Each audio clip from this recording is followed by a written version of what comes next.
Just do it. Make your dreams come true.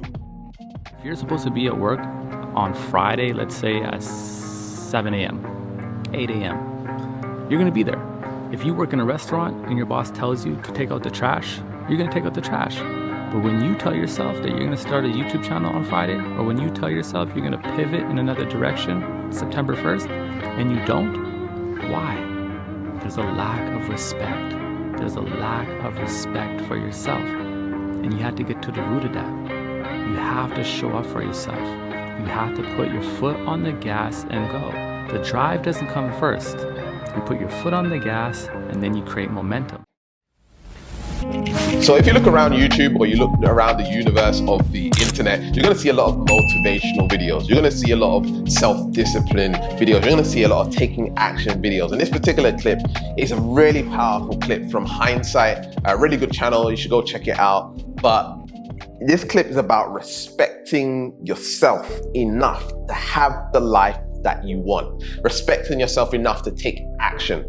And it's a really powerful video, but again, it's just a clip.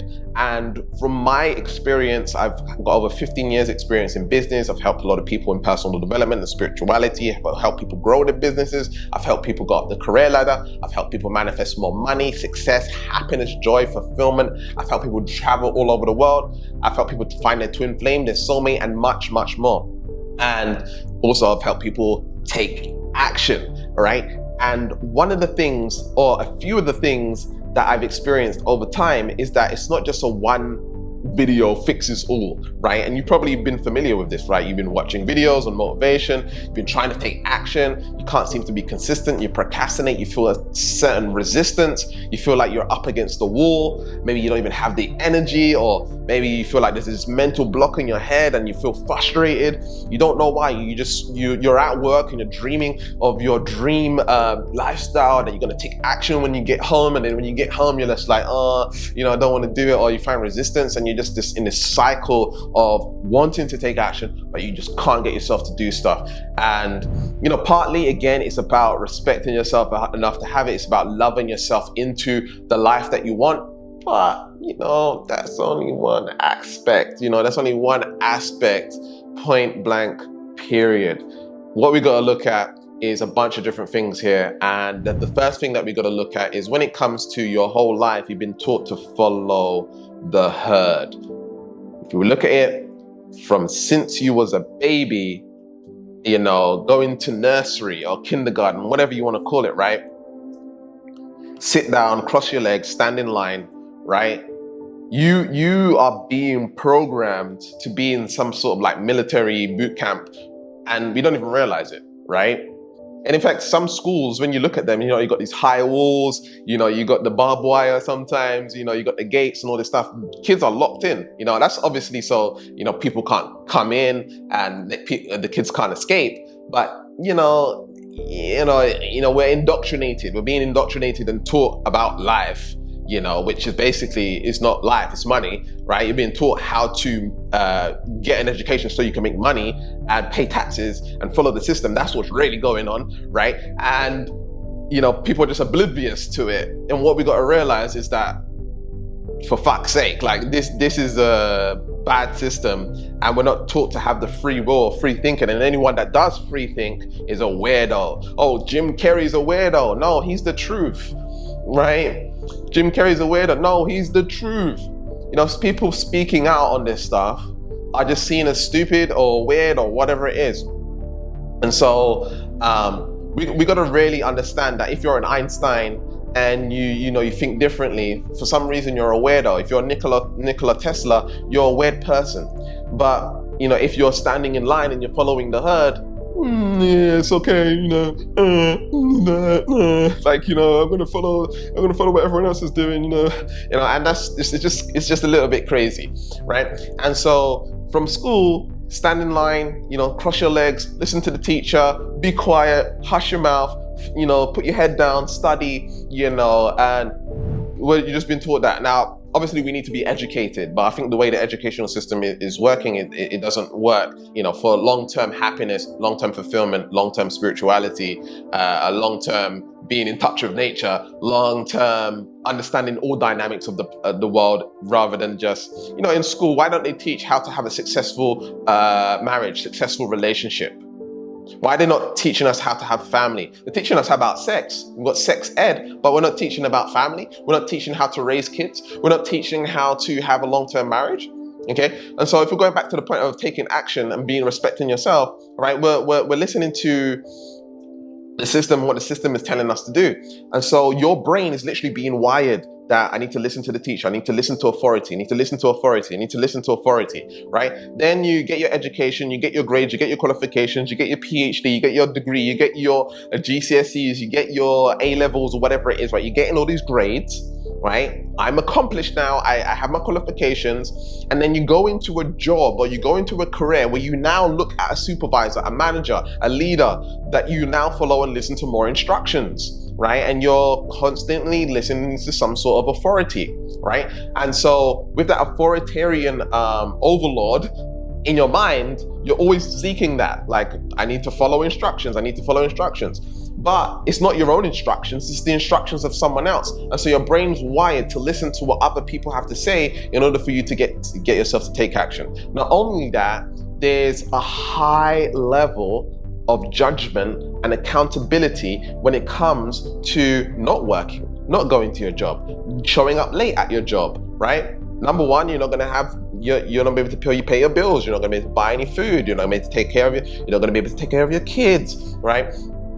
You're not going to be able to go on holiday and have your 2 weeks vacation or your 21-day vacation or whatever it is, right? You need to, there's a cost. And it's a huge cost for not taking action. Socially, what are your friends gonna think? What are your family gonna think about you if you're just a bum, right? And you're not working, you're not going out there. And so now, now you got all this pressure behind you in order to take action, right?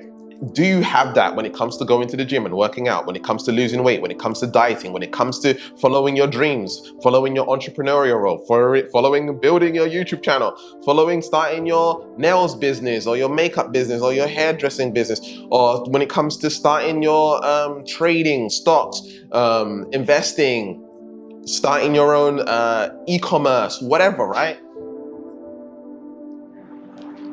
There's no pressure, there's no accountability. There's no accountability to you not doing it, to you not working out. Okay, there's not enough pain behind you or consequences behind you in order to get you to take action. Your whole life, you've been trained to have this pain motivate you into action. Okay, and so what you need to do is you need to figure out, what is that instructor, that new instructor for me? Right? You can be your own authoritarian in your brain, but what I found is it's very, very hard to tell your brain, you're literally, it's two people in your brain. There's a person in your brain and there's another person in your brain telling you what to do. It's like a weird conversation that you're having with your brain.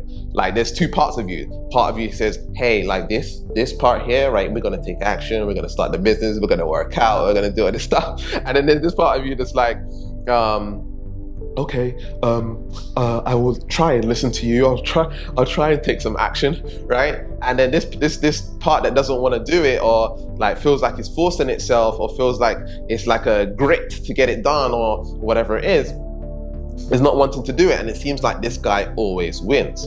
Okay, and so what we got to realize is this guy is actually in the right. This woman is actually in the right. This part of you is actually in the right. Why is it in the right? Because it's been trained this whole damn life that I got to go through hella pain. I gotta go through struggle and push and grit, and I don't want to go into work today. Should I call in sick? Right? You feel this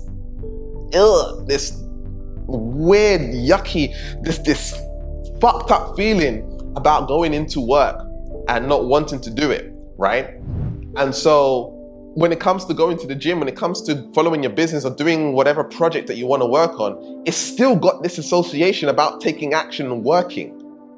You don't want to do it. This part of you doesn't want to do it. And this part of you is bigger than the part of you that says, hey, let's get this shit done, right? So what do we do? Well, this part of you needs to learn that actually it's going to lead to a lot of pleasure. Also, what I recommend is you create a positive association. That means that you reframe or you change how it's thinking about the overlord or the authority figure.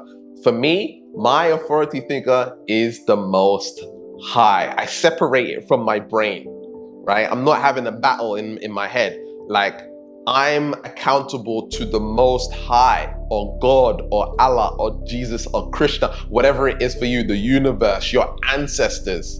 I mean, some of us, our ancestors, they went through a hell of a lot of shit to, you know, be here now recording this video, right? And so I don't want to let those people down. I gotta respect that. Hey, I got the opportunity here to make a change, to make a difference, and they went through a hell of a lot of shit for me to be here in this moment in, you know, a country that I would like to live in. I'm living in Mexico right now. I'm able to travel all over the world. I'm able to help people. I'm following my purpose, my passion work, or whatever it is. And so I gotta respect my life enough to go ahead and do that. And my association towards the Most High is like, I don't want to disrespect my life. This is life. Like, I'm gonna die. So this is my time. And so for some people, they could just say that, yeah, it's life and it's time and we're gonna die. But for me, I really have an association with it. I've literally really sat with it and really felt that, hey, I'm gonna die. Let's get shit done. Like, let me make the most of whilst I'm here. You know, I want the body that I want, right? I want to help people. Like, I want to support people with their lives. I want to create YouTube videos. I want to help people make more money. I want to help people live their best life, right? And so how can I fit that within the time frame that I'm here? Because I don't know when I'm going to die. I can have my croaking experience at any moment, right? And so I got to live every day to the fullest. So a lot of people haven't really sat with death. A lot of people haven't really like meditated on death. I know it sounds crazy, but that's why you have like the Shakespeare, or in the olden days where they hold the skull and they be looking at the skull like,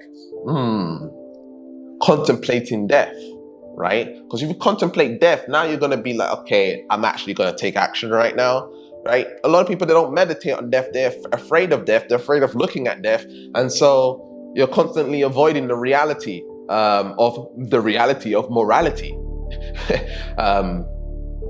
Don't know if morality is the right word, but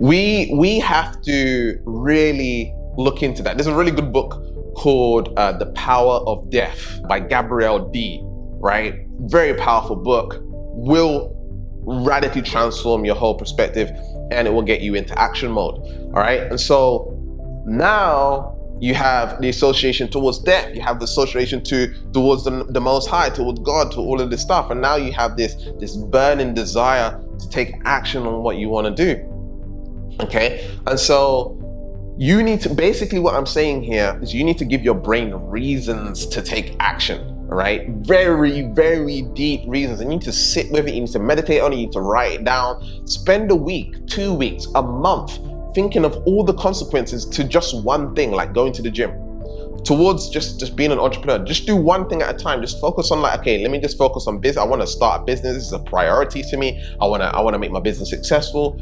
You need to write down all the reasons for 1 month, 2 months, 3 months, and just keep on thinking of all the consequences for you not doing it. Like what can potentially happen or go wrong or happen to your legacy, your family, future generations? Am I letting down God? Am I letting down the universe? Am I letting down my purpose? And you want to be almost disgusted that you're not taking action, right? That's what you want to do, okay? So yeah, respecting yourself is really important, and loving yourself enough to have the life that you want is really important. But there's other aspects like this one, even your environment, right? For me, right now, I'm living in Mexico, and the environment that I'm in is peaceful. I have my own space, I'm in my own energy, and it enables me to take more action, right? Whereas if I'm in a country where there's a lot of noise, where I chose to live in an area where that's really quiet, but you know, if I'm in an environment that doesn't manufacture the results that I want, so I'm going to struggle. And so for some people, you know, it's you've been trying to start your business from home, right? For example, this is just an example. You're starting to start your business from home. Maybe you need to go to Costa. Maybe you need to go to Starbucks, right? And start your business there. like where you're out of the everyday environment, because the home is the home. You know, the home is to relax and to chill, right? I guarantee if you stop going home after work or whenever you're going to do your project or whatever you're working on, right? And you go to a Starbucks, you go to an internet cafe, you go somewhere where it's not your normal traditional environment, you're going to take action because you've set yourself up for success, right? You've set yourself in an environment that's not, it doesn't have all these associations to the home. The home, as soon as you get home, it's just like to let your hair down, to relax, to, you know, go focus on the kids or cook or whatever, right? You want to change your environment. Your environment has a huge impact on how much action you take. In fact, just being around the right people have a huge impact on you taking action. Point blank, period. They say if you are around 9 broke people, you will become the 10th, right? And I don't mean that in a rude way. I've said that before and people took it the wrong way, like, oh, Gavin, that's rude. You know, you're saying you're not allowed to be around broke people. I'm not saying that you're not allowed to be around broke people. What I'm saying is, if you continue to be around broke people, you can only learn broke mindsets from those people, and so you're going to stay broke. However, if you're around 9 people who are financially successful, you're going to pick up a whole bunch of stuff. I can guarantee it because I personally been there myself. I call this the law of exposure, where you expose yourself to the reality that you want to create for yourself. Meaning, if you want to live in a mansion, you need to go house visit mansions. You need to go in them, experience them and all this stuff. You want a certain car, you need to go test drive that car. Expose yourself to it so you can feel what it feels like, right? When you are around successful, financially successful people, there's a certain energy to it. They have totally different conversations to the conversations that broke people have. I know it because I've been the sort of rich dad, poor dad. I've been in the ghetto around broke people who don't have a lot of money, gangsters, crime, blah, blah, blah, and they think a certain way. And I've also been around financially successful people and they think a certain way. And when you hang around these people, they're not complaining, they're not whining, they're not watching the news, they're not watching TV. They're talking about ideas and how to create more wealth and how to help more people, right? That's what they're talking about, all right? So it's a whole different reality, okay? So I've just shared some of the things that will get you into action mode. It's a complicated topic and it's not just one shoe, one size fits all, okay? But again, I help people and I support people with this. You know, even subconscious reprogramming or subconscious identity shifting is really important in order to take action as well. And that's what I help people do. And if you want to learn how to get yourself into action mode and be consistent, finally, then get the free energy reading and the manifestation diagnosis session in the description, or go to alchemyenergyreading.com and we'll read your energy. We'll find out what's blocking you and stopping you from creating the reality that you want, and get yourself into action mode and become unstoppable. All right, so check this video out over here. It's my previous video, and check out my 3-part series on how to raise your vibration correctly. And remember to keep learning, keep growing, keep expanding, and I'll speak to you soon. Peace.